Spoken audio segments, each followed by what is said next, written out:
Sudahlah, sudah harus begini. Pohon sawit menua bukan berarti kebun jadi tak berdaya.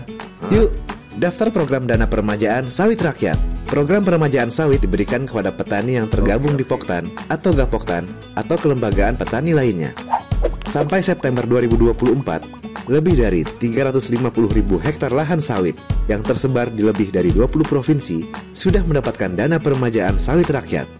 Peremajaan dilakukan pada masa P0 sampai dengan P3 dengan kegiatan secara garis besar meliputi tumbang ciping, pembelian alat dan bahan, penanaman, pemeliharaan, sampai dengan tanaman menghasilkan.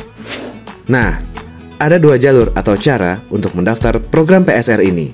Cara pertama adalah dengan jalur kedinasan, yaitu melalui Dinas Perkebunan. Cara kedua adalah melalui jalur kemitraan. Yang pertama terdapat pengusulan PSR pola kedinasan, yaitu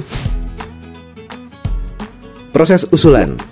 Kelembagaan tani mengajukan usulan PSR sesuai dengan persyaratan. Persyaratan PSR antara lain legalitas kelembagaan dan juga legalitas lahan.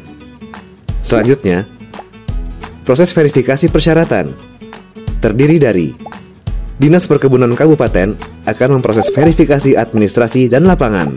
Dinas Provinsi akan memverifikasi kelengkapan usulan. Ditjen Perkebunan akan memverifikasi kelengkapan usulan dan penerbitan rekomendasi teknis. Selanjutnya, proses terakhir yaitu proses penyaluran dana oleh BPDP.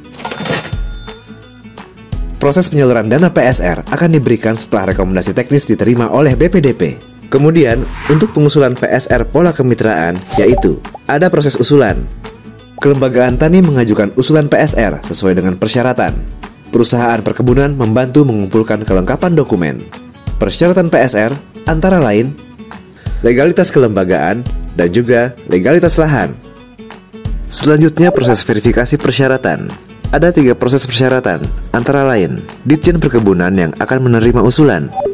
Lalu, surveyor akan melakukan verifikasi di tempat. Langkah berikutnya, Ditjen Perkebunan akan melakukan rekomendasi teknis. Dan yang terakhir adalah proses penyaluran dana PSR oleh BPDP setelah rekomendasi teknis diterima oleh BPDP. Nah, lalu coba cek apakah kebunmu memenuhi persyaratan ini. Diberikan kepada pekebun yang memiliki luas kebun maksimal 4 hektar per orang. Iya. Wah.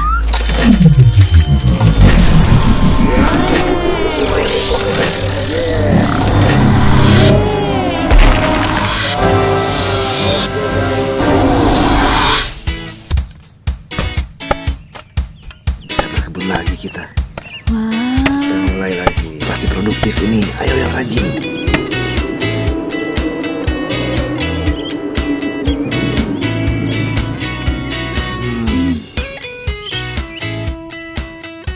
Lumayan. Semangat lihat hasilnya. Wah. Setelah memasuki masa penanaman, dana PSR tahap kedua akan disalurkan kembali untuk membiayai masa pemeliharaan sampai dengan tanaman menghasilkan.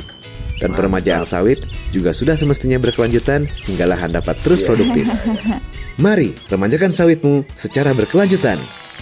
Bersama program PSR yang bisa dicari tahu lewat website BPDP dan aplikasi PSR online.